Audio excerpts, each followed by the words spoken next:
আউযু বিকা মিন হামাযাতিশ শায়াতিন ওয়া আউযু বিকা রাব্বি আন ইয়াহযুরুন। সূরা শামসের আপনার ৮, ৯, ১০ যদি পড়েন দেখবেন ওখানে বলছে ফা আলহামাহা ফুজুরাহা ওয়া তাকওয়াহা। প্রত্যেকটা মানুষের মধ্যে ভালো প্রবণতা এবং খারাপ প্রবণতা ইনসার্ট করা আছে। কদ আফলাহা মান যাক্কাহা, যে ভালোটা জাগাবে সে সফল হবে। ওয়াকাদ খাবা মান দাসসাহা, আর যে খারাপটাকে জাগাবে সে ধ্বংস হবে। সুতরাং আপনার মধ্যে ভালো প্রবণতা এবং খারাপ প্রবণতা উভয়টাই ব্যালেন্স করা আছে।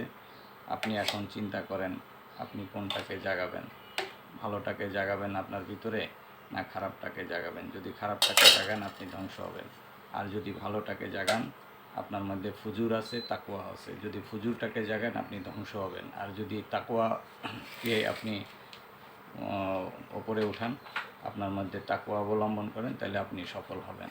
কাদ আফলাহা মান যাক্কাহা, যে নিজেকে পবিত্র করলো সে সফল হলো। ওয়াকাদ খাবা মান দাসসাহা, আর যে ভালো খারাপটাকে জাগালো সে ধ্বংস হলো।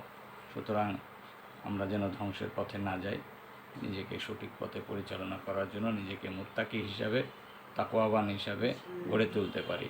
ধন্যবাদ সবাইকে।